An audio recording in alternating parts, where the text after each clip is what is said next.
What's up, everybody, and welcome to Read the Bible with me. I'm Stan Jr., and today we're looking at 2 Samuel chapter 10. If you are new here, go ahead and click subscribe to this channel and turn on your notification bell. If you're a Bible Club member, just want to say thank you for your support of this ministry. We can't send Bibles and support missionaries like we do without your donation. So thank you for being a patron. I appreciate it, and I pray for you every day for just supporting the ministry. I really appreciate your generosity. Let's look at chapter 10. Now, if you are a Bible Club member, click like on this video and leave a comment below. I'd love to see all the Bible Club members that stop by each day. Chapter 10, verse 1. It says, "After this, the king of the Ammonites died, and Hanun, his son, reigned in his place. David said, I will deal loyally with Hanun, the son of Nahash, as his father dealt loyally with me." So David sent by his servants to console him concerning his father. David's servants came into the land of the Ammonites. But the princes of the Ammonites said to Hanun, their lord, "Do you think, because David has sent comforts to you, that he is honoring your father? Has not David sent his servants to you to search the city and to spy it out and to overthrow it?" And there's a few things going on in here. Number one, David is loyal to his father, Hanun's father, because he was loyal to him when he was alive. And then also he sent comforters. He sent people to say, "Hey, I'm sorry that your dad passed away. If there's anything you need help with, just ask. Let me know." Because of the critical people around him, people that were critics of the blessing of God and the kindness of the king, because they were skeptics of what David was honestly doing, they turn this into something it doesn't have to go into. We've got to be very careful who we surround ourselves with, that we don't surround ourselves with a bunch of skeptics about God, a bunch of people that will question God, a bunch of people that really don't believe that God is the one that's working in your life. You can tell them all day and night, "This was God, it wasn't me," and they still say, "Well, no, it was you because you went to college, it was you because you came from this family, it was you because they make up all kinds of these stupid excuses when it's really God working in your life, and you're giving God the glory, but it's getting harder and harder to give him the glory because of who you surround yourselves with. So be very careful of who you put around you, who you hang out with.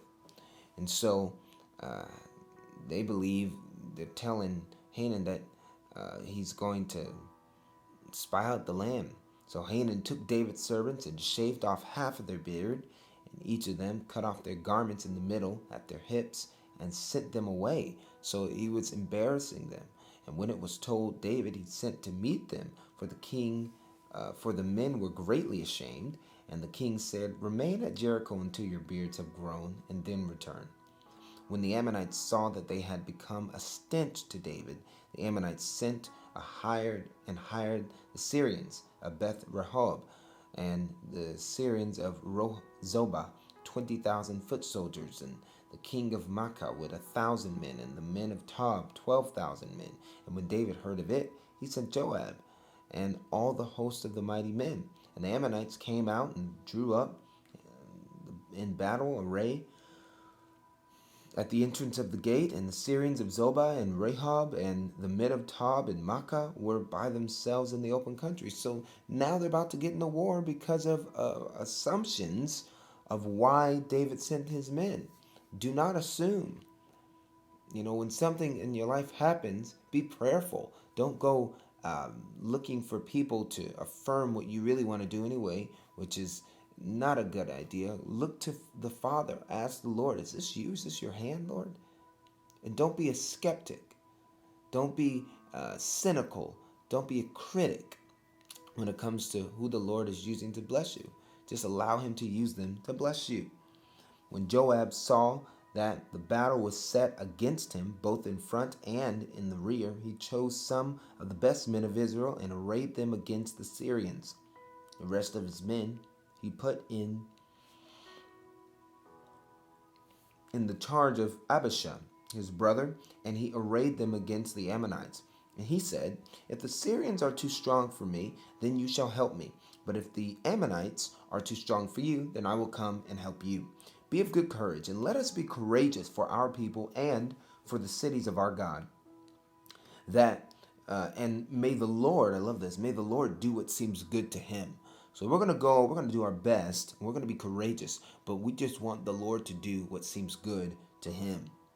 So Joab and the people who were with him drew near to the battle against the Syrians, and they fled before him. And when the Ammonites saw that the Syrians fled, they likewise fled before Abishai and entered the city. Then Joab returned from fighting against the Ammonites, and they came to Jerusalem. But when the Syrians saw that they had been defeated by Israel, they gathered themselves together, and Hadaezer sent and brought out the Syrians who were beyond the Euphrates.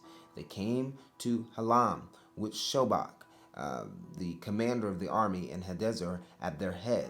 And when it was told to David, he gathered all Israel together and crossed the Jordan and came to Halam. The Syrians arrayed themselves against David and fought with him. And the Syrians fled before Israel. And David killed the Syrians, the men of 700 chariots and 40,000 horsemen, and wounded Shobach, the commander of their army, so that he died there. And when all the kings who were servants of Hadaezer saw they had been defeated by Israel, they made peace with Israel and became subject to them. So the Syrians were afraid to save the Ammonites anymore. And that was chapter 10 of 2 Samuel. Thank you so much for reading with me today. I love you, and I'm praying that you will continue to grow as we read through the entire Bible together, all right? God bless you.